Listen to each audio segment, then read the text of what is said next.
Voici le Nid du Faucon, un manoir à la campagne que j'avais loué pour l'été. Je suis auteur et j'écris principalement des romans policiers. Mais nulle part dans mes publications, je n'ai relaté des événements aussi étranges que ceux qui ont eu lieu dans ce manoir. J'avais fait venir les domestiques de mon appartement en ville, ainsi que mon intendante, Lizzie Allen, à mon service depuis presque 20 ans. Lizzie? Mademoiselle Cornelia? Le chauffeur est arrivé. Il attend dehors. Écoutez, Mademoiselle Cornelia, les domestiques, ils fomentent une rébellion et ils envisagent de quitter les lieux. Allons, vraiment? Je savais qu'il n'appréciait pas cet endroit, mais j'ignorais qu'il... Enfin, disons que c'était à ce point-là. C'est que les rumeurs circulent à propos de ce tueur que la police surnomme la chauve-souris. Ils savent qu'il a commis une série de crimes dans ces murs l'été dernier. Tout le monde dit que le tueur sera de retour cette année. Et sur quoi se base-t-on pour affirmer ça? Est-ce qu'il a commis un nouveau crime? Non, pas encore, mais qui nous dit qu'il ne le fera pas bientôt? Autre chose encore, vous savez qu'ils ont trouvé une chauve-souris ici récemment. Je parle de l'animal, celui qui vole la nuit. Je le sais, en effet.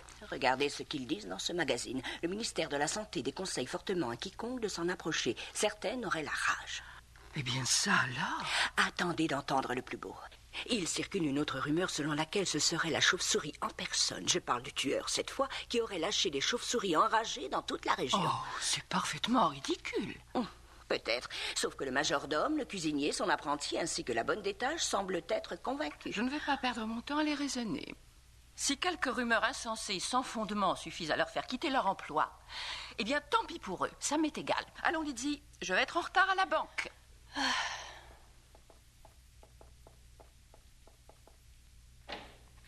Veuillez nous conduire directement à la banque, Warner. J'ai peur qu'il ne faille se dépêcher, c'est bientôt la fermeture. Ne vous inquiétez pas, mademoiselle Van Gorder.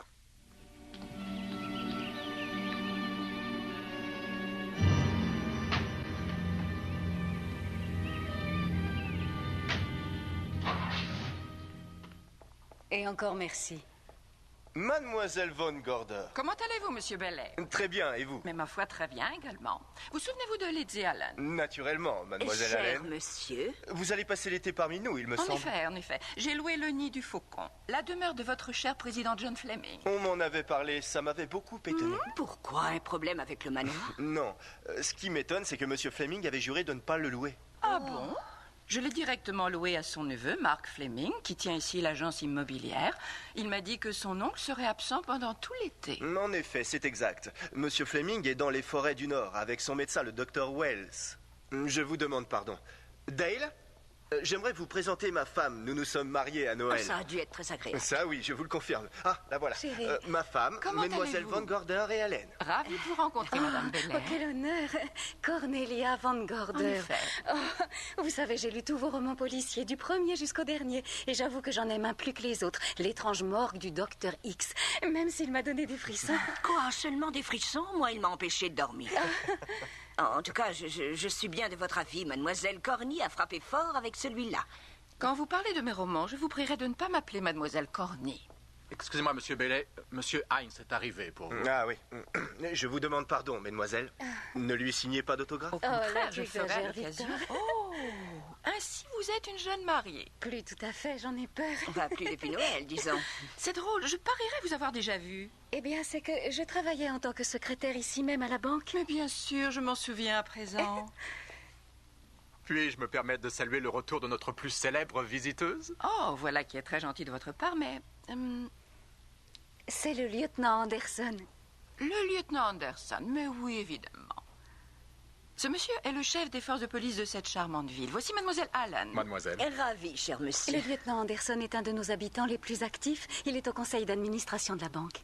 C'est plutôt pas mal pour un policier. Eh bien, je vois que l'argent du crime profite. Oh, allons, J'ai déjà. beaucoup économisé, si c'est ce que vous voulez dire. La banque va fermer d'une minute à l'autre. Je vous laisse, il faut que j'aille au coffre-fort sans plus attendre. Je vous en prie, passez donc me voir, madame Bellet. Avec grand plaisir. Vous aussi, lieutenant. Entendu. Au revoir. Au revoir. Ce fut un honneur. Décidément, quelle charmante femme.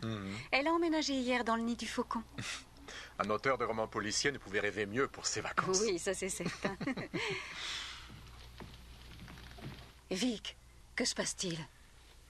Entrez une minute, tous les deux.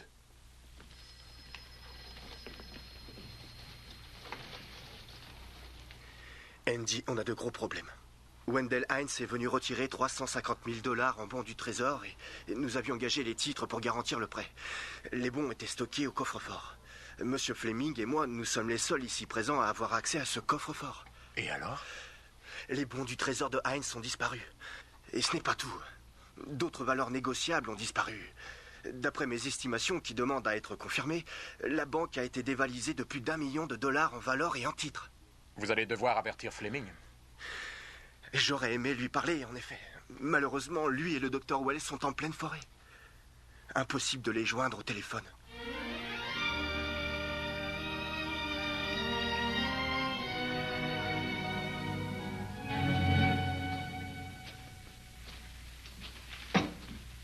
Qu'est-ce que c'était?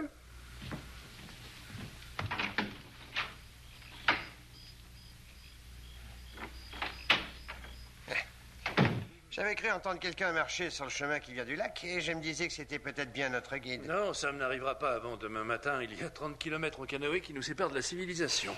Sam va mettre les bouchées doubles, il est porteur d'un message pour moi.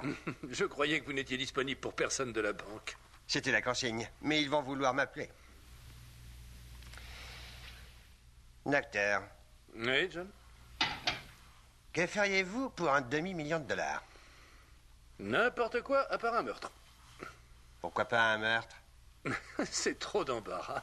Vous trouvez ça trop risqué? Pour un demi-million, assurément. J'ai dérobé $1 million à la banque. Non, je ne plaisante pas. Je les ai détournés. Je ne doute pas que vous le feriez peut-être si vous pouviez vous en sortir impunément. Je m'en suis sorti comme un charme. Bien sûr, je ne vous parle pas d'argent liquide. Je n'ai volé que des valeurs négociables qui peuvent être échangées contre du cash. Ce que j'ai fait d'ailleurs. 1 million en coupure de 10, 20 et 100 $. Je suis votre médecin, pas votre avocat. Pourquoi me confier ça? Vous le saurez bien assez tôt. Et qui sera tenu pour responsable à la banque? Bellet, le caissier, évidemment. Qui pourrait me suspecter? J'aime bien Bellet. Mais pareillement, c'est un type adorable.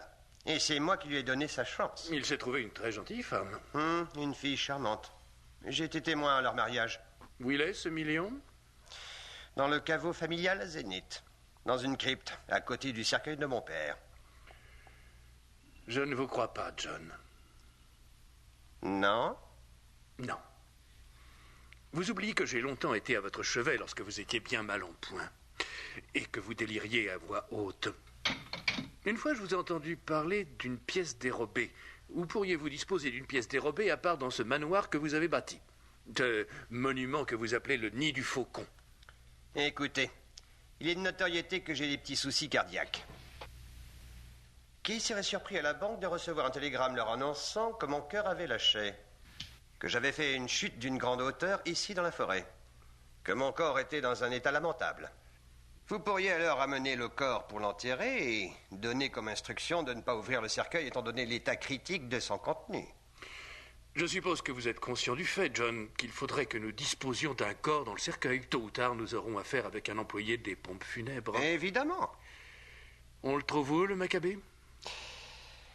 Et si on s'en procurait un tout seul? Que pensez-vous de Sam? Sam, notre guide? Sam et moi sommes de la même corpulence. Il vit quasiment en ermite. On ne noterait pas son absence avant longtemps. Le croque-mort du coin le reconnaîtrait? Pas si on fait en sorte que le corps ne puisse être identifié. Mais si Bellet tombe à votre place, à quoi bon ce stratagème? C'est qu'un jury pourrait bien l'acquitter. Et dans ce cas, je serais logiquement le suspect suivant. Je pourrais disparaître, évidemment, mais c'est plus sûr s'il me croit mort.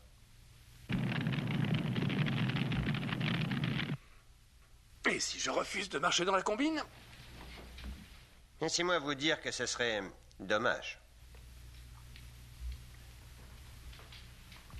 Vous iriez jusqu'à me tuer? Que pourrais-je faire d'autre? Maintenant que vous savez pour le million, l'accident de chasse, c'est vite arrivé.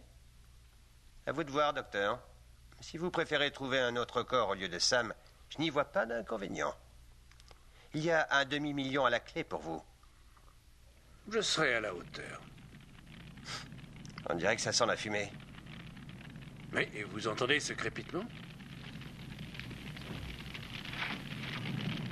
Docteur, regardez!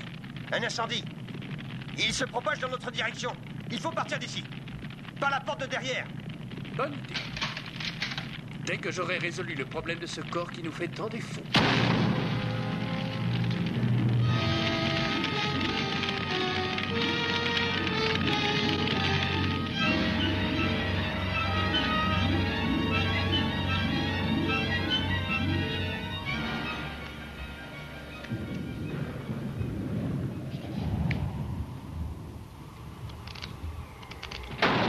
Bonté divine, qu'est-ce que c'est? Lydie! Est-ce que c'est vous? Oui, mademoiselle Cornelia. Je peux vous dire qu'il se prépare un orage comme on n'en a pas vu depuis bien longtemps. Le vent souffle si fort qu'il a presque arraché la porte de ses gonds. Claquement, certaines de mes cartes ont été soufflées dans les airs. Je crois que j'en ai perdu quelques-unes. Ah, attendez, je m'en occupe. Ah, vous avez réussi à trouver le journal? Décidément, ce livreur est une fripouille. Il a jeté le journal sans descendre de bicyclette et a bien vu qu'il avait atterri dans les buissons sans s'arrêter pour autant. Oh, pour l'amour du ciel, Monsieur Vic Bellet a été arrêté. Ah? C'est écrit là. Victor Bailey, le vice-président et le caissier de la banque de Zenith, a été entendu hier matin dans les bureaux du procureur, Alvin Fielding. Il devra répondre du détournement de plus d'1 million de dollars. Je ne peux pas croire que Vic Bailey soit impliqué dans ce détournement. Oh, eh bien, on dirait que notre loueur est de retour parmi nous. Comment ça, notre loueur? Monsieur Fleming. Oh. Le docteur Malcolm Wells est revenu en ville avec le corps de John Fleming, le président de la banque de Zenith, décédé dans un incendie de forêt. Monsieur Fleming sera enterré à 10 heures dans le caveau de famille vendredi prochain. Eh bien, espérons qu'il n'en ressorte jamais. Qui aurait-il à redouter? Nous sommes dans sa maison, il me semble. Eh bien, depuis qu'il est mort, des événements plutôt étranges se sont produits ici. Quoi, par exemple? Le majordome, le cuisinier et le maître d'hôtel ont dit qu'ils avaient entendu de drôles de bruits durant la nuit. Et la bonne d'étage, elle, jure avoir vu avec netteté un homme déambuler sans visage se dirigeant vers la porte de derrière. Oh, alors c'est donc pour ça qu'ils sont partis en 4e vitesse et qu'au final, je me retrouve seule. Ils n'ont pas osé l'avouer, mademoiselle Corny, mais le fait est, ils avaient peur de rester. Mais vous êtes restée, vous l'avez dit. Vous n'avez rien vu d'étrange? Non. Non, mais même si ça avait été le cas, je n'ai pas peur des fantômes. Ce sont eux qui ont peur de moi. Je n'invente rien, mademoiselle. Je vous jure qu'une voyante m'a dit une fois que mon aura faisait fuir les fantômes. Ah. Mais, par contre, cet homme chauve-souris qui défraie la chronique un peu trop régulièrement, lui, je ne sais pas si je lui ferais peur. Non, je doute que votre aura ait beaucoup d'effet sur lui. Oh, tout Jésus! Non, mais à quoi donc est-ce qu'ils jouent? À les lire, on pourrait croire qu'ils veulent que les gens désertent la région. Pourquoi? Que raconte-t-il à propos de la chauve-souris? Il semblerait qu'il tue tout particulièrement les femmes. Non, mais rendez-vous compte, il en a tué 2 rien qu'en une nuit. Et à chaque fois, ses victimes meurent de la même façon. La gorge tranchée de part et d'autre, comme par des griffes d'acier. Eh ben, un charmant mode opératoire. Il faudra que j'essaie à l'occasion. Dans un roman.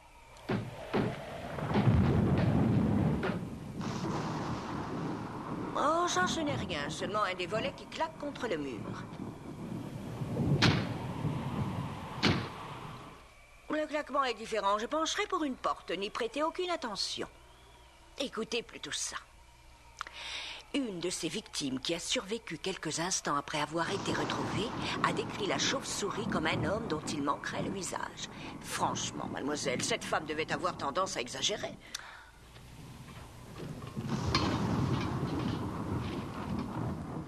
C'est seulement cette tapisserie très lourde qui trône en haut de l'escalier. Un peu de silence, je sais d'où ça vient. Ça me réveille quand le vent souffle le soir. Mais là, on aurait cru entendre quelqu'un descendre les escaliers. Il n'y a personne là-haut pourtant. Enfin, théoriquement. L'étage est désert. C'est parfaitement courant d'entendre des bruits étranges dans une vieille maison la nuit tombée. Ils disent également que l'homme chauve-souris ne laisse jamais d'empreinte derrière lui. Ma foi, c'est compréhensible. S'il n'a pas de visage, pourquoi voudriez-vous qu'il ait des doigts? Lydie!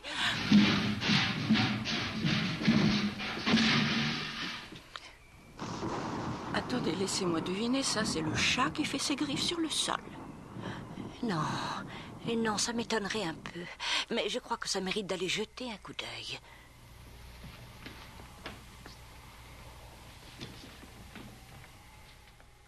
Mais enfin, qu'il a fait dévaler les escaliers. Le vent, qui d'autre?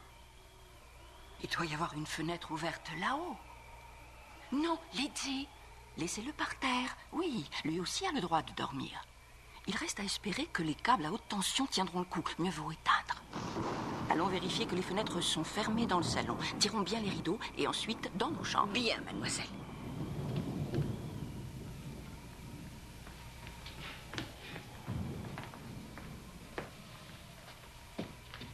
J'en ai pour 1 minute.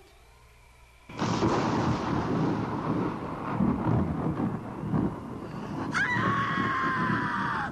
Madame Corley! Oh mon Dieu! Qu'est-ce qu'il y a? Que se passe-t-il? Quand je suis sortie chercher le journal, j'avais bien entendu ouvert le loquet et j'ai oublié de le refermer une fois rentré. Il est là, dehors. Il a essayé d'entrer. Il a bien failli vous trancher la Oh, gorge. mais il a échoué. Il est toujours à l'extérieur. Tout cela grâce à vous. Allez, calmez-vous. Est-ce que vous voulez que j'appelle la police? Non, non, je ne vous lâcherai pas, mademoiselle Corny. Est-ce que ça va? Oui, madame, ça va. Ça peut aller. Bon, d'accord.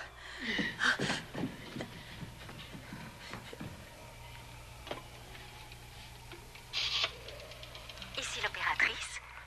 Ah, passez-moi à la police, s'il vous plaît. Police de Zénith, j'écoute. Oui, Cornelia von Gorder. Je réside au Nid du Faucon. Oui, on est au courant, Madame von Gorder.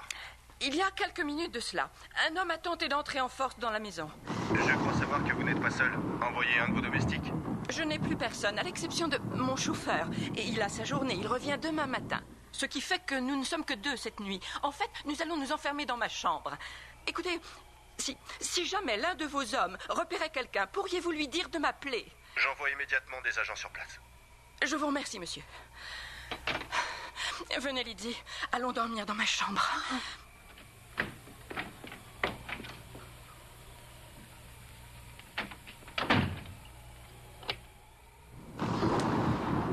Voilà, je crois que nous voilà bien barricadés. Nous sommes à l'abri du danger. Cette porte a l'air plutôt solide. Aussi solide que la porte d'un caveau.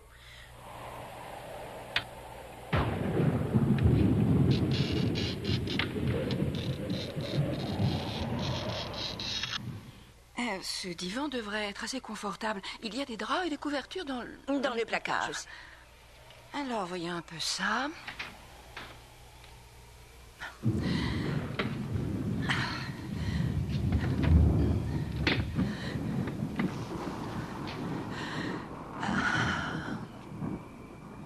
Pas le moindre loquet. Voilà qui ne me plaît pas trop.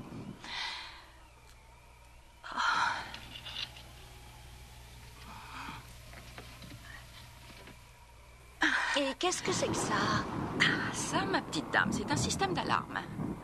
Si quelqu'un essaie d'ouvrir ce vasistas, ceci tombera par terre. Et nous serons donc alertés.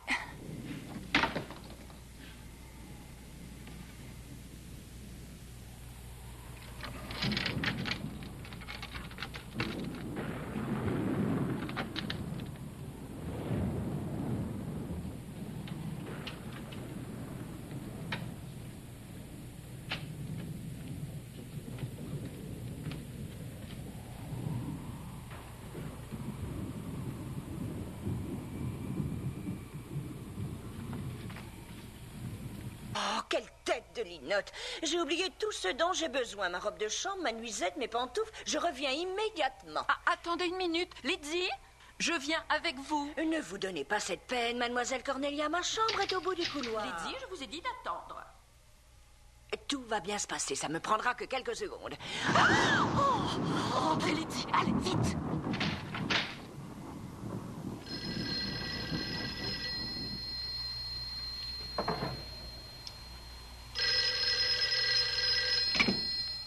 Allô? Mademoiselle von Gorder, J'écoute. ici la police de Zénith. Nous avons posté un véhicule de patrouille à l'entrée du Nid du Faucon. Les agents ont fait le tour de la propriété et n'ont trouvé aucune trace d'un rôdeur. C'est normal, il est à l'intérieur à présent. Il est dans le couloir, à quelques mètres de ma chambre. Dites à vos hommes de forcer la porte de service et de fouiller cette demeure de fond en comble. Entendu, mademoiselle von Gorder. Ne vous inquiétez pas. Aucun risque. J'ai un pistolet. Et je sais m'en servir.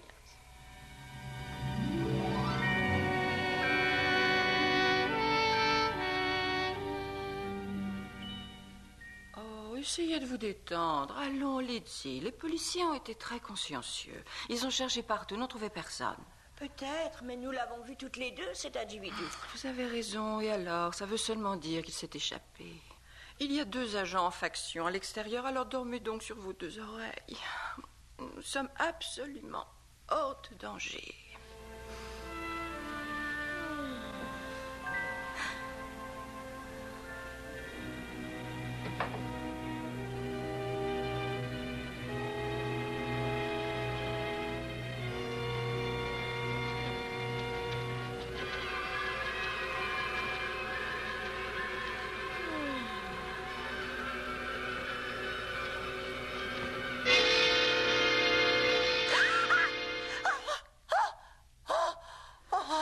Qu'est-ce qu'il y a?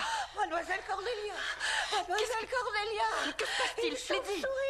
Oh, allons, un peu de sérieux, vous avez fait un cauchemar. Peut-être bien, mais il y avait une chauve-souris et elle m'a mordu. Quoi? Elle a disparu dans le placard. Oh, ça alors, que je sois damnée, Lizzie, vous dites vrai? Oh, le placard. Ça va aller. Le téléphone.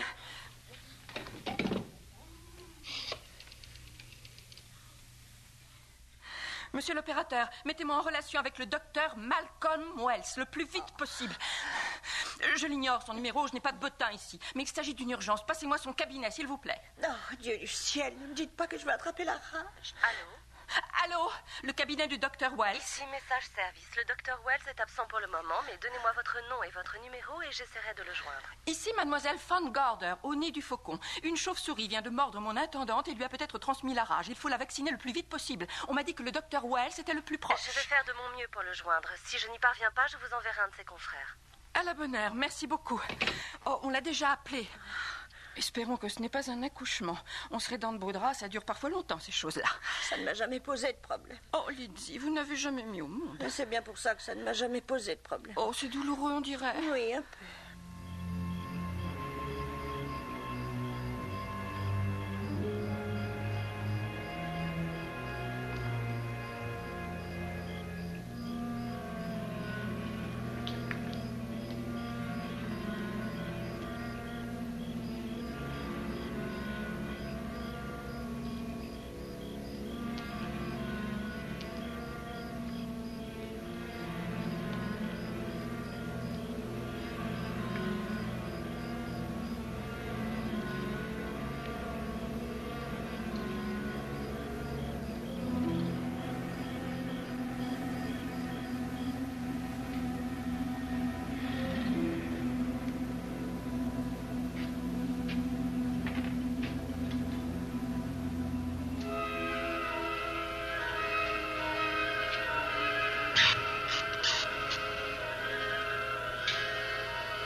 Docteur Wells?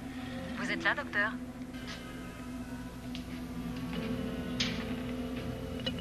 Vous êtes là, docteur Wells? Ici l'opératrice. Un appel de message service pour vous. C'est pour une urgence. Ici le docteur Wells. Bonjour, docteur. Ici message service. Oh, bonjour. J'étais en train de faire une expérience et j'avais décroché le téléphone. C'est ce que je me suis dit. C'est pour ça que j'ai insisté. Mademoiselle Von Gorder a appelé. Son intendante a été mordue par une chauve-souris. L'animal est peut-être porteur de la rage. Quoi? Je vais... Dites-lui que j'arrive tout de suite.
Qui est là? C'est le docteur Wells. Oh, entrez donc. Bonsoir. Je suis tellement contente qu'ils aient finalement pu vous joindre. Oui, je suis passé à mon cabinet juste après votre appel. Comment va votre intendante? Est-ce qu'elle souffre beaucoup? Non, non, elle va plutôt bien. La chauve-souris s'est échappée? Non. Ah non, non, non, je crois bien qu'elle est toujours dans ma chambre. Tant mieux, j'aimerais l'examiner. Et voilà, mademoiselle Allen, vous vous sentez mieux? Docteur, est-ce que oui ou non j'ai la rage? Ça, je ne le saurais qu'après avoir examiné la cervelle de la chauve-souris au microscope. Cette horreur volante a une cervelle? C'est un animal très complexe. Où se trouve-t-elle? Je crois que la petite chérie s'est réfugiée dans le placard. Ah. Je crois que vous n'auriez pas dû louer ce manoir, mademoiselle Von Gorder. Et pourquoi, docteur? Eh bien, loin de moi l'idée de vous faire peur outre mesure, mais... Oh, après ce qui s'est passé, je suis vaccinée contre la peur. Je comprends tout à fait, ça a dû être traumatisant. Il s'est produit des événements tellement insolites dans cette demeure. Ce doit être inhérent à ces murs. Vos domestiques ont dû le sentir, et c'est pour ça qu'ils ont quitté les lieux. C'est comme s'ils avaient flairé le désastre. Bon, voyons cela. Oui, la voilà. Allez, laisse-toi faire, tu veux? Personne ne va te faire de mal. Là, calme-toi. Voilà.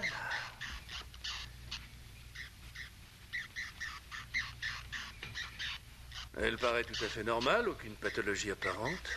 Ah, voilà qui est rassurant. Je commençais à sérieusement m'inquiéter. Ma foi, c'est bien naturel. Son aspect extérieur ne présente à première vue aucun signe d'affection. Décidément, on peut dire que vous l'avez échappé belle. Vous allez prendre un comprimé que contient ce flacon et je vous garantis que vous passerez une bonne nuit. Je passerai vous voir demain matin. Ah, vraiment merci pour tout, docteur. Restez donc, je saurai retrouver la porte. Oh, je n'en doute pas, mais je descends avec vous. Non. Pensez qu'une fois que j'aurai passé la porte, il vous faudra remonter toute seule. Oh, je devrais y arriver. Je suis armée à présent. Êtes-vous sûr de pouvoir vous servir de ceci sans vous crever un œil? Oh, docteur, il y a un pistolet dans chacun de mes romans. Et quand j'écris, je maîtrise toujours mon sujet. Fermez la porte, Lizzie. Bien, mademoiselle. Bonne nuit, docteur. Un accident? Non, un très violent courant d'air. Oh. Enfin, je crois. Saviez-vous que le jeune Mark Fleming vous a loué ce manoir sans en faire part à son oncle? Non, non, je l'ignorais. Tout ça importe peu maintenant. John Fleming est mort et Mark est son héritier. Mais si John était encore en vie, il vous conseillerait de quitter les lieux, mademoiselle. Vous croyez? Oui. Cet endroit a invariablement porté malchance à ceux qui l'ont occupé. Allez, bonne nuit. Bonne nuit, docteur. Qui va là? Quelqu'un de bien innocent, docteur. Ah, c'est Andy. Oh. Oui, c'est bien moi, mademoiselle Von Gorder. Bonsoir, lieutenant. Il y a quelqu'un de malade? Mon intendante s'est fait mordre par une chauve-souris. Oh. Était-elle enragée? Ça, je n'en serais sûr qu'une fois de retour à mon labo, j'ai capturé l'animal. C'est arrivé à l'intérieur? Oui, dans ma chambre. Et comment est-elle entrée? Une chauve-souris peut entrer de bien des façons dans une maison. Vous êtes expert, on dirait. J'ai remarqué cette ouverture dans la porte tout à l'heure. Ça alors? Ce qui a permis à notre soi-disant chauve-souris de s'introduire. Mademoiselle Von Gorder m'a dit qu'elle avait appelé le commissariat de Zénith. 2 fois, pour être précise. La 2e fois, d'ailleurs, le rôdeur était déjà à l'intérieur. Vous n'étiez pas sur place, Andy? Non, mais on m'a contacté. Un agent est venu, il a fouillé la demeure de la cave au grenier, mais n'a pas trouvé notre homme. Feriez bien de faire réparer ça dès demain. Ah oui, ça comptait sur moi. Et moi, je crois que je ferais mieux d'y aller. J'ai une opération demain à 8 h. Bonne nuit. Bonne nuit, docteur. Un de mes hommes va patrouiller pendant toute la nuit. Ah, mademoiselle. merci. Et personne à l'intérieur, Andy? En quoi serait-ce utile? Eh bien, qui vous dit que votre tueur de femmes ne se trouve pas quelque part dans le manoir? Je suis quasiment sûr qu'il n'est pas à l'intérieur, docteur. Plus maintenant. Bonne nuit. Bonne nuit. Oh, oui, espérons-le, espérons-le.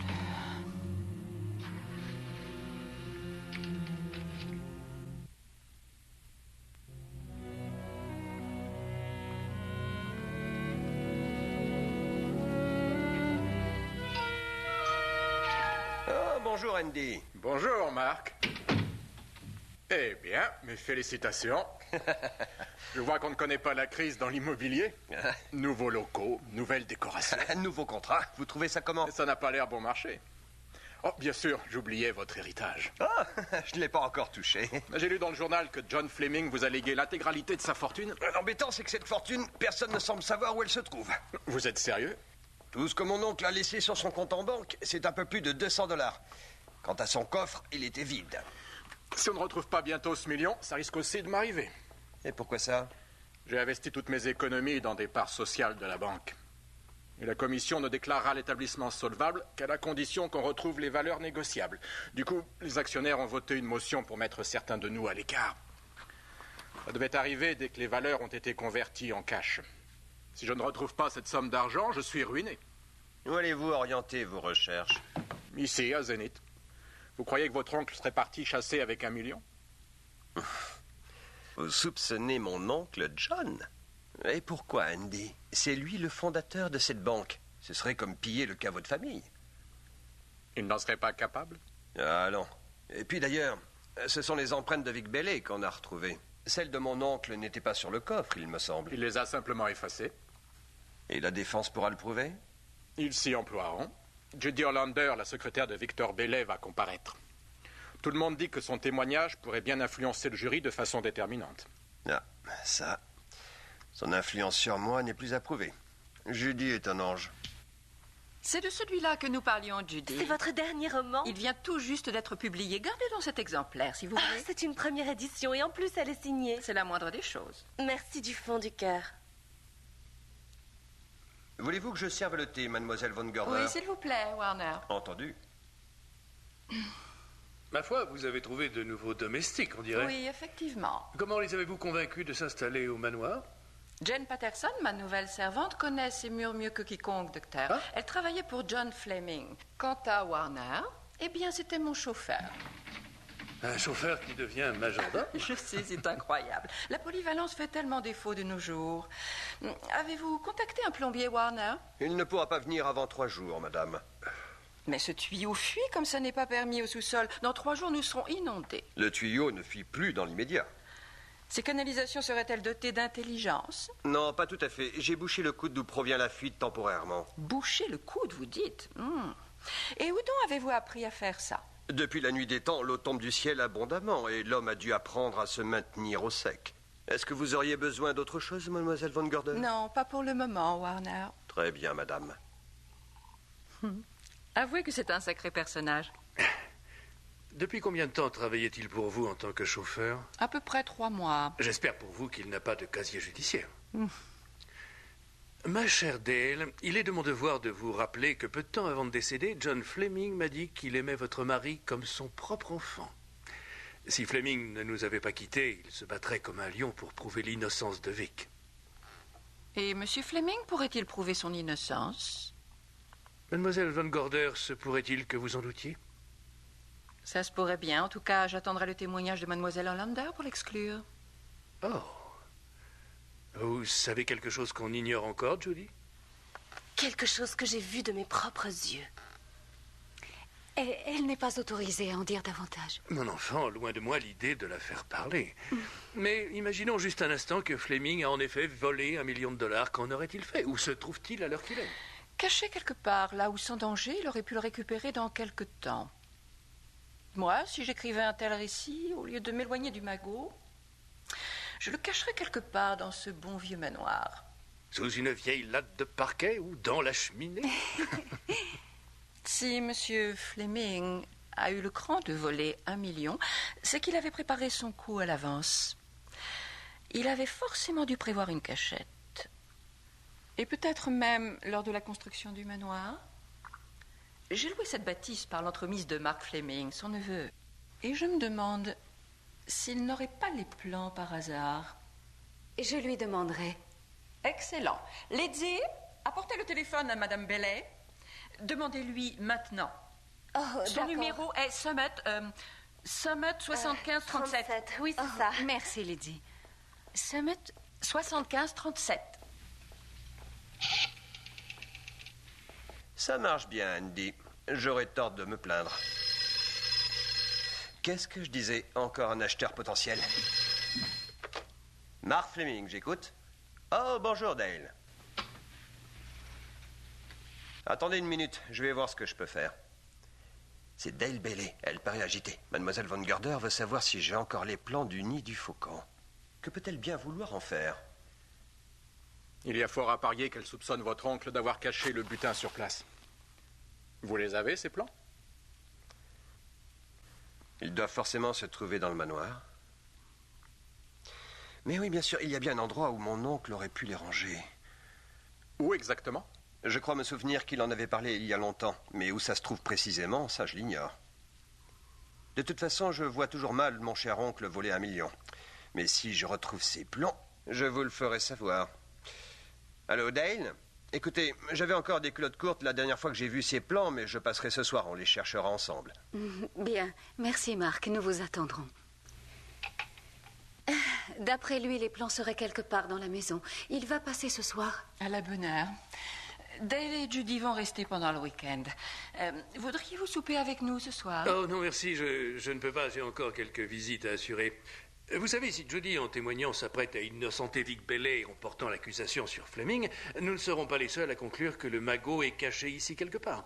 Ne parlez à personne de votre comparution avant le moment où vous serez à la barre. Je ne dirai pas un mot. Judy, vous êtes la sagesse incarnée, ce qui ne fait qu'ajouter à votre charme. Je vous laisse, mesdemoiselles. Au revoir, Dr. Bonne Wells. soirée. Allons, venez, voulez-vous?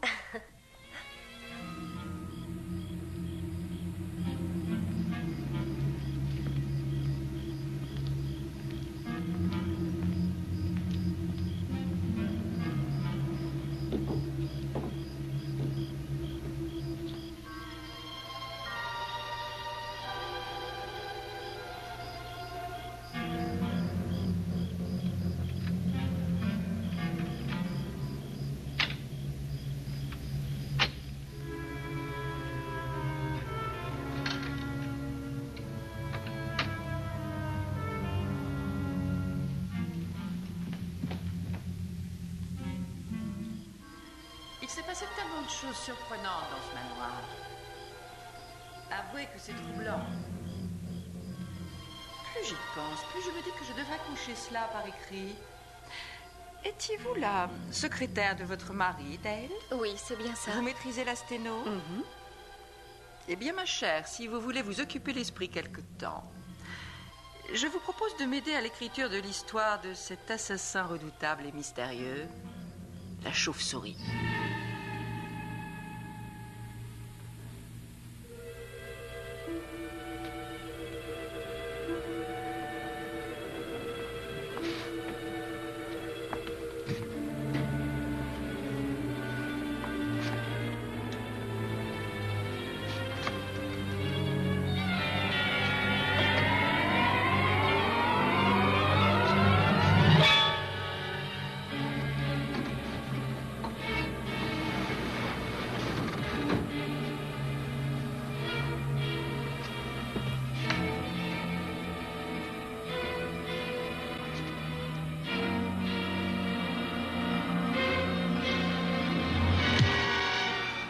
J'espère que ça vous a plu. Ah oui, C'était vraiment dégueulasse. Je vous remercie.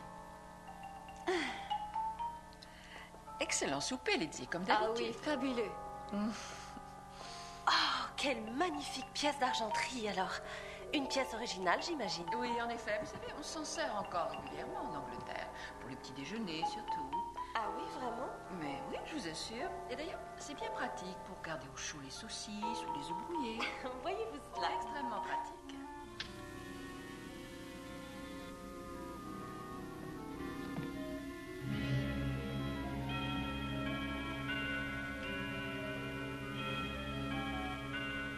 Ça alors, cette horloge n'avait pas sonné depuis 10 ans, si j'en crois ce que Mark Fleming m'a raconté. Pourquoi est-elle décollée du mur? C'est bizarre. Ça, je l'ignore, quelqu'un a dû la déplacer.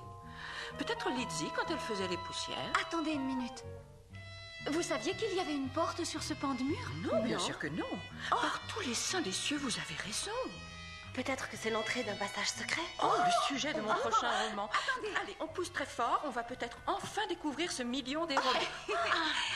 En effet, une porte et son poignet, il doit y avoir une astuce. poignet? C'est toujours le cas. Une pression Je fais peut-être? Attention, Ça vient. mon Dieu.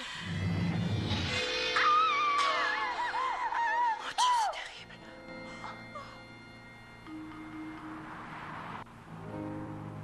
Appel véhicule numéro 11. Véhicule numéro 11. Rendez-vous au nid du Faucon immédiatement.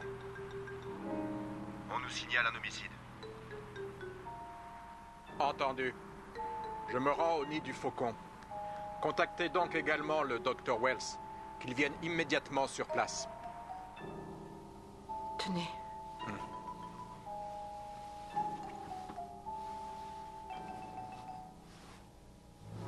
C'est horrible. On dirait qu'il a été égorgé par une créature dotée de serres ou de griffes ou... C'est sa signature. C'est comme ça qu'il tue ses victimes. J'avais espéré que ces rumeurs selon lesquelles il était de retour étaient sans fondement, mais apparemment elles reposent sur des faits. Il a encore frappé, sur les lieux mêmes où il a déjà tué. Vous savez de qui je parle? De cet ignoble assassin. La chauve-souris. Qui a trouvé Mark? Toutes les trois, c'est-à-dire Dale, Judy et moi. Lydie était encore dans le salon. Je vous présente ma nouvelle servante, Jan Patterson. Elle travaillait pour John Fleming. On se connaît. Où étiez-vous, Madame Patterson? Dans la cuisine.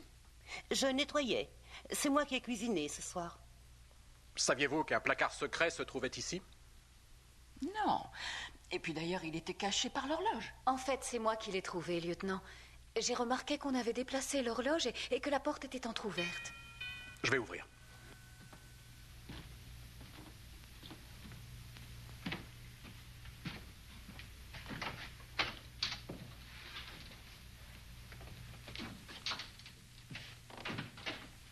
Qui est-ce?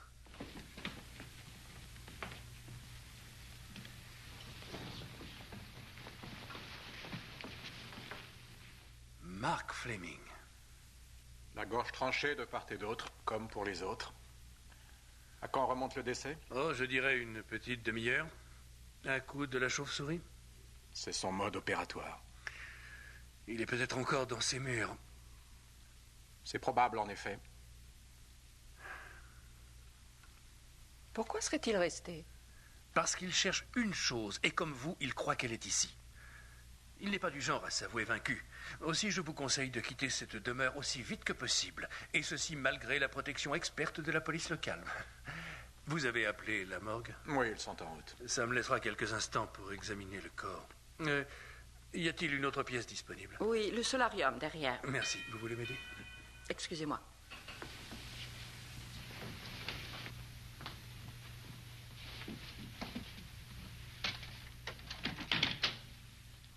Oh, Warner, où étiez-vous passé? Eh bien, madame sait que... il y a eu un accident? Dites plutôt un meurtre.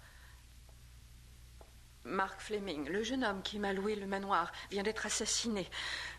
Ils savent qui est le tueur? D'après eux, il s'agirait de la chauve-souris.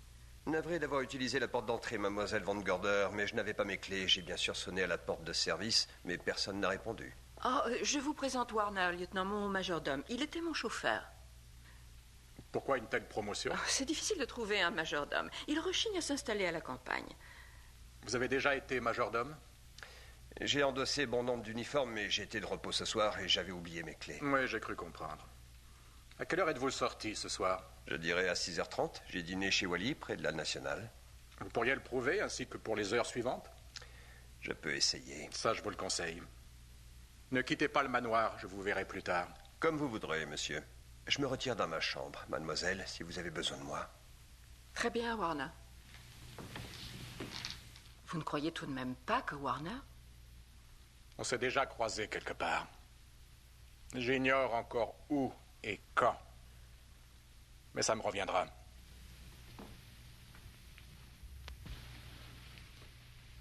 Une équipe d'experts va bientôt arriver. Ils vont relever des empreintes et prendre des photos. Mais en attendant, Madame Patterson, vous n'aviez pas l'intention de quitter les lieux? Non, lieutenant. Parfait, j'aimerais vous voir demain. Bonsoir. Bonsoir, monsieur.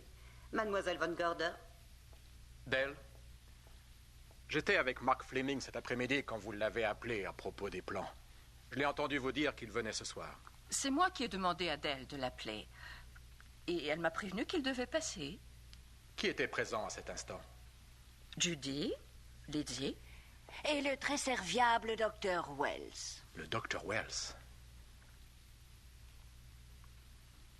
Rares sont les assassins qui tuent pour le frisson.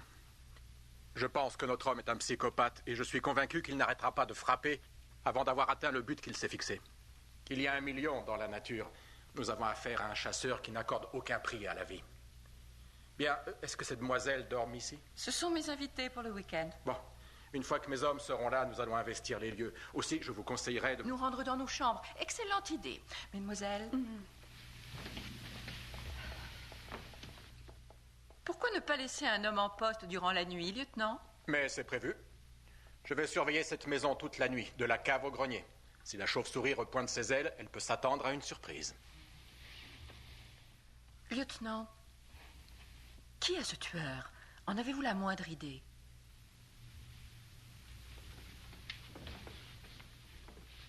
C'est peut-être n'importe qui. Nous avons bien un mince faisceau d'indices, mais rien qui puisse tenir devant un jury. J'ai peur que notre homme soit étranger au monde des criminels. C'est peut-être un commerçant, un avocat, un médecin, un chercheur, quelqu'un d'éminent et de haut placé. Mesdemoiselles, fermez bien vos portes à double tour. Je garantis votre sécurité. Bonsoir. Bonsoir, lieutenant. Bonsoir.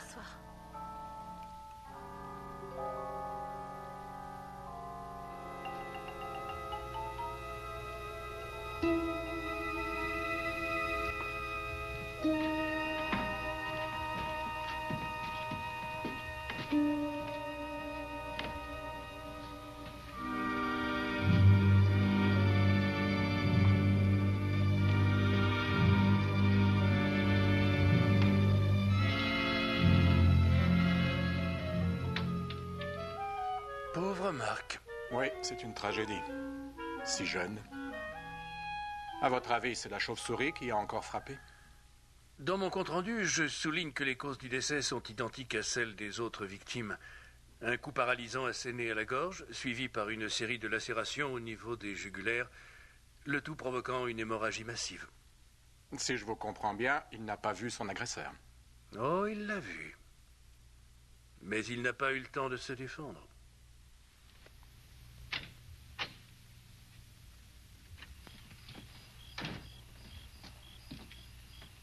Vous restez cette nuit, Andy?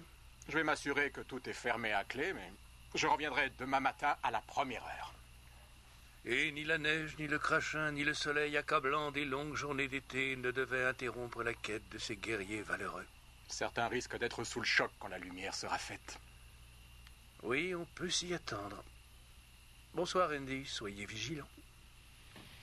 Bonsoir, docteur.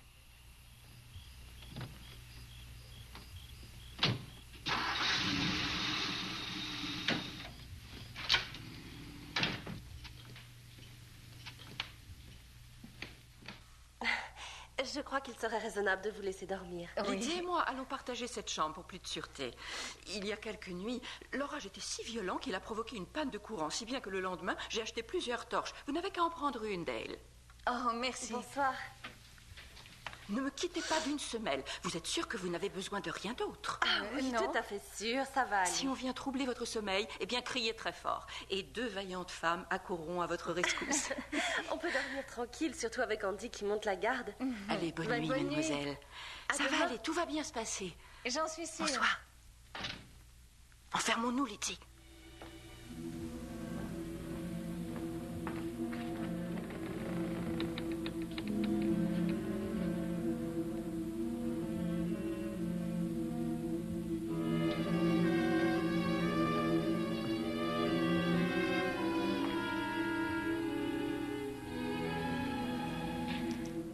Ça m'étonnerait que j'arrive à fermer l'œil.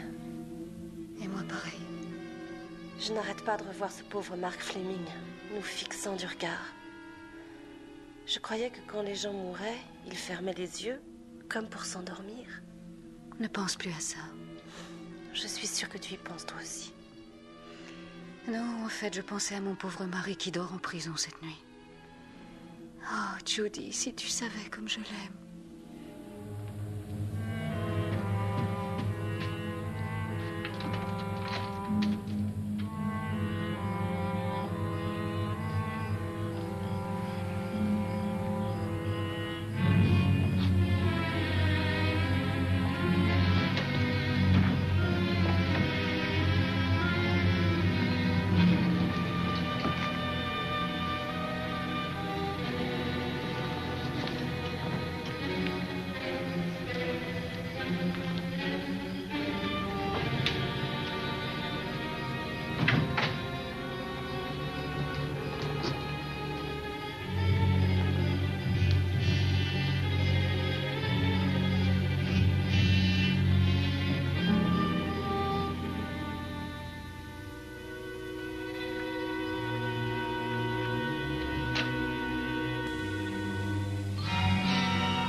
D'où viennent ces coups, Dale? Ah, aucune idée. J'étais déjà pratiquement endormie. L'espace d'un instant, j'ai cru que c'était un cauchemar. Ça vient de quelque part à l'intérieur. Du 2e étage, je dirais même. Pas tout à fait au-dessus de nous, mais plutôt au-dessus des chambres côté entrée.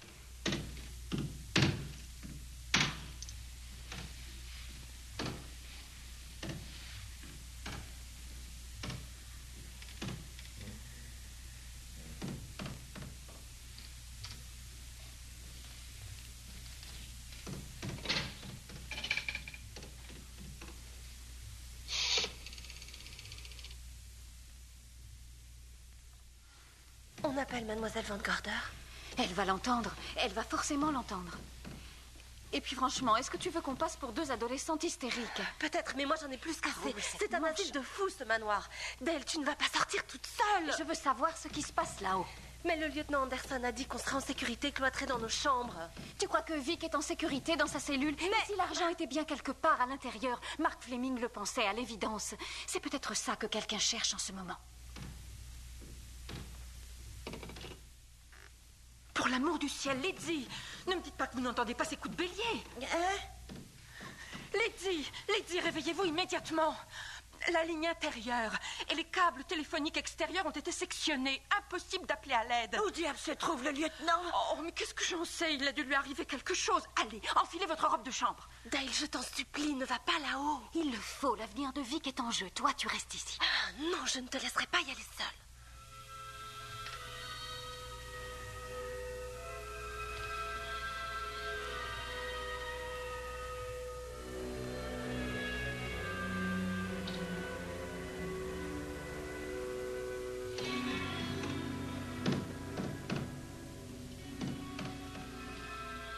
Tu restes ici.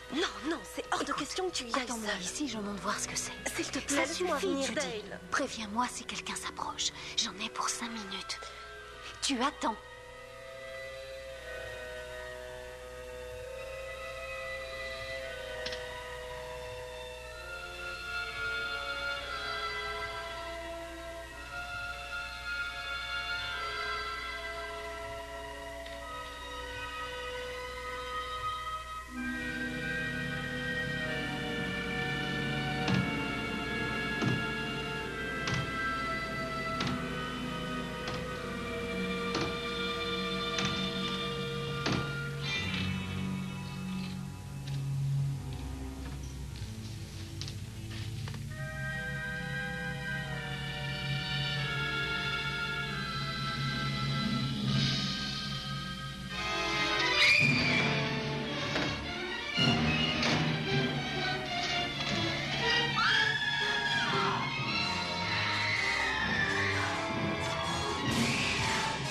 Lâchez-la tout de suite, assassin! Oh non, Judy! Il s'échappe! La petite ne se relève pas. Oh non, tout ça c'est de ma faute! Judy, relevez-vous! Oh, Judy! Oh non, la pauvre enfant est morte! Non, pas Judy! Oh, laissez-moi avec elle, mademoiselle. Prenez-la. Oh, Dale! Dale! Pauvre petite fille. Allons.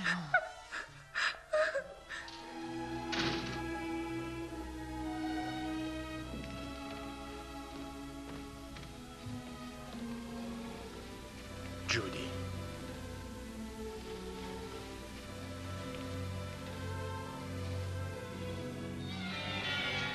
La chauve-souris? Oui, évidemment. Il s'est saisi d'elle en haut des escaliers. On l'a vu les descendre à toute vitesse. On sortait de nos chambres. J'ai lancé ceci dans cette direction. Et je crois que je l'ai touché, d'ailleurs. Je vais surveiller cette demeure de la cave au grenier, aviez-vous dit? Où étiez-vous donc, alors qu'on assassinait cette pauvre enfant? Que faisiez-vous? J'ai aperçu un homme qui marchait dehors. Je suis sorti pour le pourchasser. Là, je l'ai vu se réfugier dans les bois. Alors j'ai tenté de le rattraper, ce qui m'a amené jusqu'à la Nationale. Là, je l'ai perdu. Oh. J'aurais volontiers sacrifié ma propre vie pour épargner Judy. Je vous avais pourtant dit de vous enfermer dans vos chambres et de ne pas en sortir. Mais que diable faisait-elle sur le palier? Tout ça, c'est de ma faute. Elles ont entendu du bruit, comme des coups de marteau provenant d'une des pièces du 2e étage. Je voulais voir ce que c'était, et Judy, de son côté, insistait pour m'accompagner. Et moi, je lui ordonnais de rester ici sur le palier. Et votre nouveau majordome? Oh, je ne sais pas, il doit être dans sa chambre, j'imagine. Oh, Madame Patterson. Lieutenant. Avez-vous vu le meurtrier? Non, monsieur, mais j'ai entendu les hurlements. J'ai voulu réveiller Warner. Nos chambres sont en face l'une de l'autre. Mais il n'était pas dans la sienne. Son lit n'était pas défait. Si les cris ont réveillé Madame Patterson, Warner aurait dû les entendre. Vous avez raison, monsieur. Je les ai entendus. Ravi de l'apprendre. Alors, où étiez-vous? J'étais dehors, près des bois. On a tué Mademoiselle Hollander. Oh, non. Allons, bon. Ça vous surprend? Vous êtes sous le choc? J'ai vu mieux comme performance d'acteur. Mais maintenant, je me souviens de toi. Tu ne t'appelles pas Warner. J'ai un avis de recherche avec ta photo au bureau. Il n'y a pas si longtemps que ça, la police de Chicago te recherchait pour cambriolage. Encore exact, monsieur. Ils m'ont trouvé, on m'a jugé, j'ai prouvé mon innocence et j'ai été acquitté. Disons que tu t'en es tiré cette fois. Où étais-tu quand on a tué cette pauvre enfant? Je vous l'ai déjà dit, monsieur, dehors. Pourquoi exactement? Je vous suivais, figurez-vous. Je vous ai vu quitter le manoir, vous sembliez suivre quelqu'un, je me suis dit que vous auriez besoin d'aide. Oh. J'ai suivi le faisceau de votre torche jusqu'à la lisière. Puis il a disparu. Et tout à coup, alors que je scrutais péniblement l'obscurité, on m'a violemment frappé au niveau de la tête. Quand j'ai rouvert un œil, j'étais au milieu des buissons et j'ai alors compris qu'on m'avait assommé. J'aurais adoré qu'on t'assomme. Comme ça, on t'aurait retrouvé le visage encore masqué. Tu étais ici même, à l'intérieur, et avec ce tisonnier, tu t'es acharné comme une bête sauvage sur cette malheureuse. Non, je vous défends de m'accuser. Je ne suis pas une bête. Je n'ai tué personne, j'en serais incapable. Changez de bouc émissaire.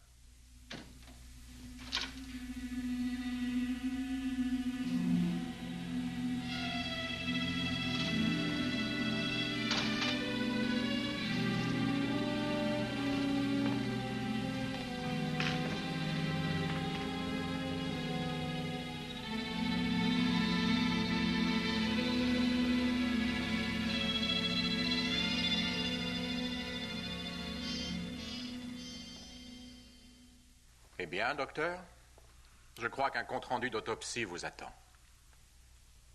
La chauve-souris a encore frappé. Pourquoi donc êtes-vous revenu, docteur? Eh bien, j'ai eu un accident à 2 kilomètres d'ici, en rentrant. Ma roue arrière droite a lâché soudainement et je me suis retrouvé dans le fossé. C'est l'habitation la plus proche, alors je suis venu ici pour demander de l'aide. J'étais sûr de vous trouver dans le coin, Andy. On dirait que vous saignez. C'est à croire que vous avez reçu un violent coup derrière la tête?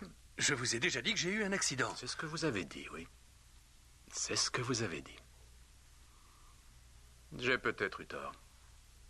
Mais pas forcément. Ça reste à voir. Allez, on se concentre et on entame un nouveau chapitre. Des jours durant, les meurtres firent la première page des journaux. Le lieutenant Anderson et ses hommes passèrent la demeure au peigne fin, sans succès. Warner n'avait pas fait l'objet d'une arrestation, mais on le suivait dans ses moindres déplacements. La nuit, à l'exception d'un inspecteur en poste dans le manoir, la police et les journalistes nous laissaient enfin tranquilles. C'est durant une de ces nuits que, sans en informer Lizzie ou qui que ce soit d'autre, je me mis en tête de mener mes propres recherches.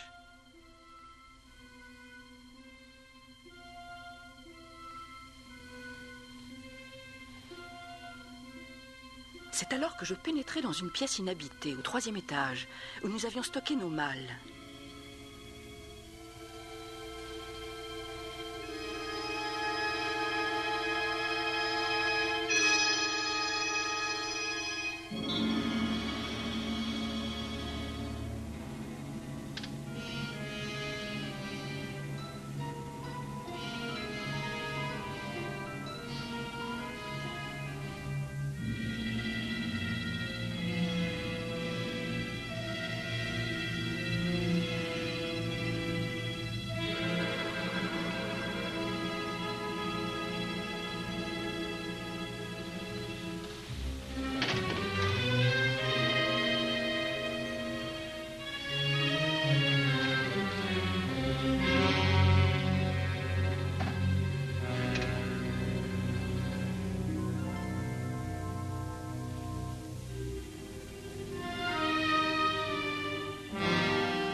Les mains bien en l'air.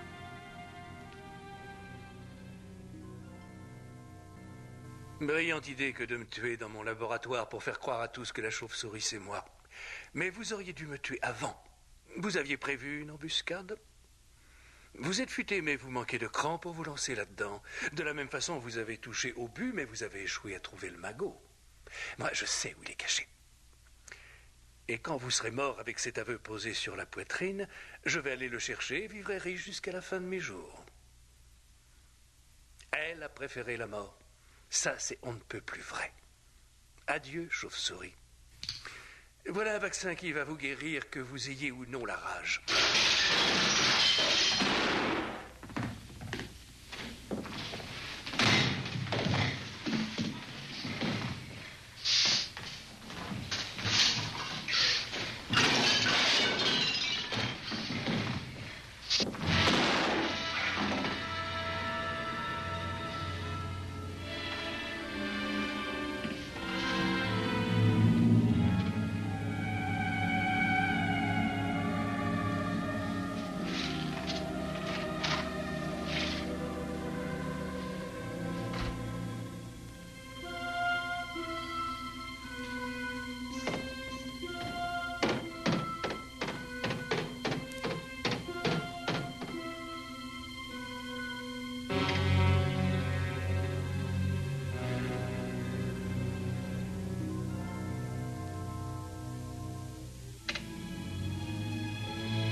Ça alors, c'est étrange.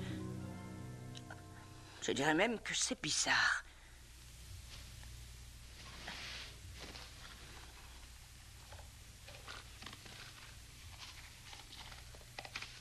Mademoiselle Cornelia?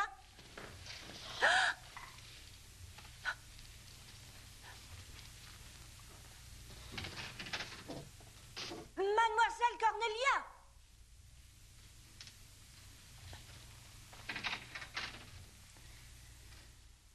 Allons, que peut-elle bien faire hors de sa chambre à une pareille heure de la nuit?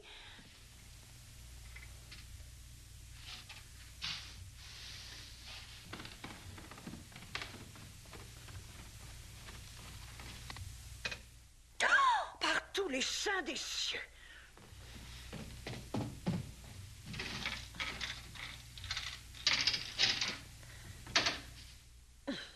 C'est purement scandaleux.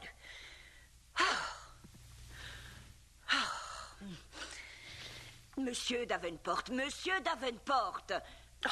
Oh, bravo, c'est du joli. La chaîne de sûreté n'était pas mise sur la porte et vous dormez pendant votre service. Attendez que le lieutenant Anderson entende ça, vous verrez. Allez debout, on se réveille. Qu'est-ce qui vous arrive au juste? J'en sais rien du tout, rien du tout. J'ai mal au crâne. Tout mon corps est engourdi. Tenez, buvez donc un peu d'eau. Essayez de reprendre vos esprits, je reviens tout de suite.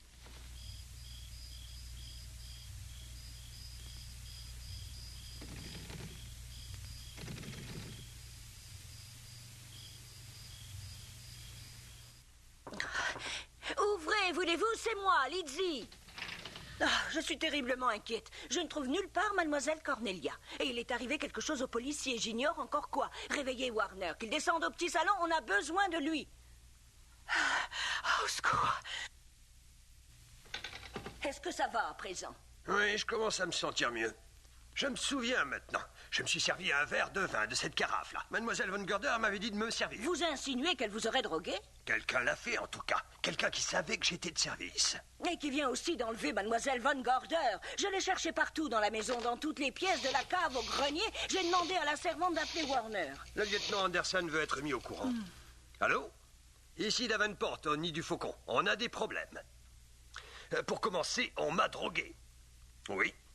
J'ai perdu connaissance, on a dû en profiter pour enlever Mademoiselle Von Gorder. Oui. Appelez donc Anderson et prévenez-le. Il n'est pas chez lui. Où est-il? Sur une affaire? Quelle affaire? Le docteur Wells. Est-ce que vous avez d'autres détails? Allons, dépêchez-vous, il faut retrouver Mademoiselle Cornelia. À l'aide. Entendu. Le lieutenant Anderson est sur une autre affaire. On a retrouvé le docteur Wells mort à côté de son garage. On l'a tué. Le docteur Wells? Il y a quelque chose d'étrange dans son assassinat, mais le central ne veut pas s'étendre. Lizzie, Warner n'est pas dans sa chambre. Aucune trace de lui, nulle part. Dire que j'étais censé surveiller ce gars-là. Où est Mademoiselle Cornelia? J'aimerais bien le savoir, voyez-vous. Une petite minute, vous avez bien dit que la chaîne de sûreté de la porte d'entrée avait été retirée. Oui, c'est en effet ce que j'ai dit. Mademoiselle Von Gorder a dû sortir un petit instant. Oh, quelle idée saugrenue. Continuons à chercher. À l'aide. Je ne peux plus respirer. Il n'y a plus d'air.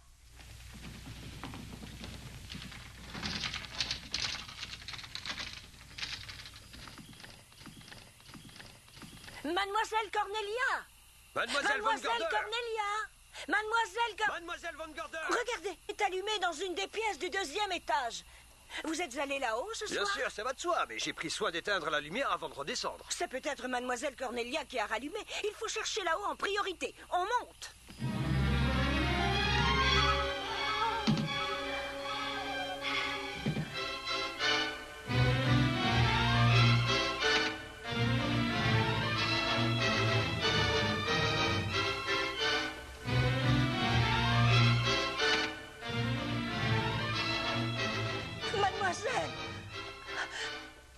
Mademoiselle Cornelia!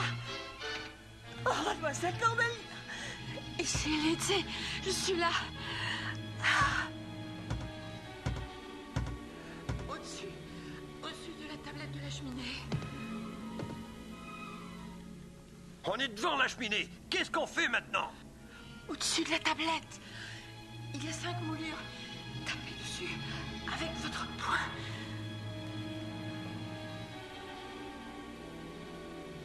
Et sur quelle moulure exactement, mademoiselle? Je n'en sais rien. Je ne peux plus respirer. Sur quelle moulure faut-il taper, mademoiselle Von Gorder? Ah, il faut taper dessus, peu importe de savoir sur laquelle. Essayons-les toutes. Regarde.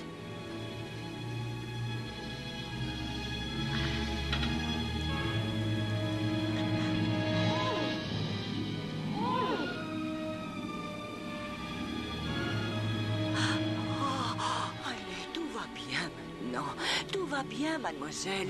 Lizzie est là.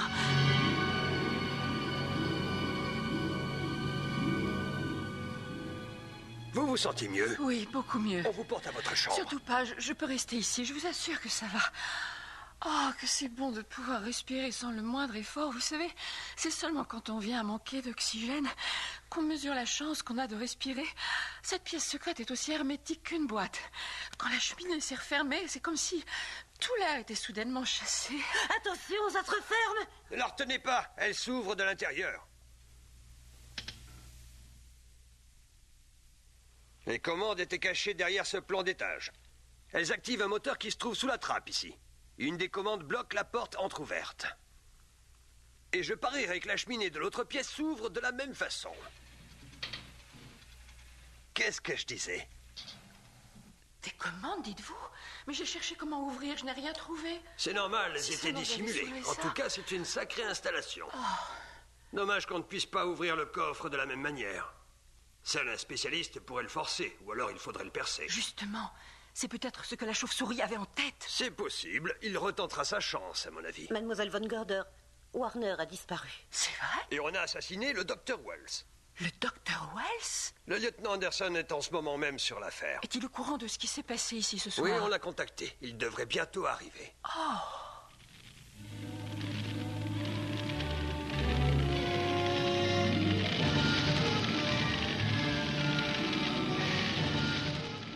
D'où vient sa carte? Mademoiselle Von Gorder, le garage est en feu. Faut intervenir. Letty, allez éteindre dans l'autre pièce. Vous allez où comme ça?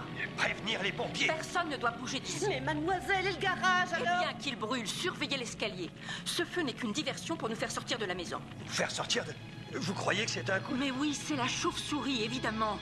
Maintenant qu'on a éteint, il croira qu'on a vidé les lieux et qu'il n'y a plus personne. Il va tout de suite rappliquer. Tout comme le lieutenant. Ça, j'y compte bien, mais un peu tard, j'en ai peur. Et la chauve-souris nous tuera si on croise son chemin. Il faut se montrer plus malin que lui.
Vous seriez plus en sécurité en bas. Je vais m'occuper de lui. Les autres descendent, mais moi, je ne bouge pas d'ici. Bon, d'accord. Mais alors, cachez-vous.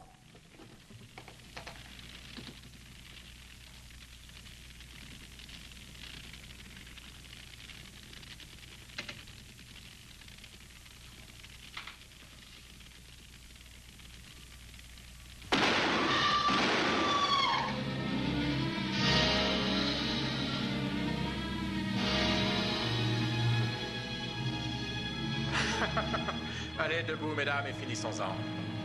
Certains ont vu mon visage avant de mourir. Je ne vous donnerai pas ce plaisir, désolé. J'aurais adoré lire cette scène dans un de vos romans, mademoiselle Van Gorder. Malheureusement, vous ne l'écrirez jamais. Ce monstre n'était autre que Warner, j'en étais sûre. Vous vous méprenez, mademoiselle Allen. Warner? Je déteste être soupçonné de meurtre, mademoiselle Van Gorder. Je me rendais à l'aéroport, mais une fois à mi-parcours, j'ai changé d'avis et rebroussé chemin. Je crois que j'ai bien fait.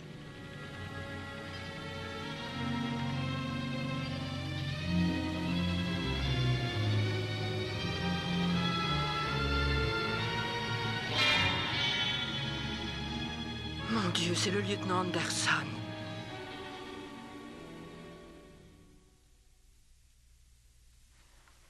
Eh oui, c'était Anderson. Il avait découvert l'antichambre secrète et s'apprêtait à y pénétrer afin de forcer ce maudit coffre-fort. Nous trouvâmes l'argent volé, 1 million en coupures de 10, de 20, de 100 dollars. Ce vieux philo dandy. Tous ces milliers de dollars volés, détournés, recyclés en bons porteurs. En voilà une façon audacieuse de cacher des gains mal acquis. Et avec quel aplomb avec ça, toujours tellement respectable. Mais la morale de l'histoire, c'est que même si vous regorgez d'audace, la loi et l'ordre vous rattraperont. Oh. Eh bien, on y est, Dale. Point final.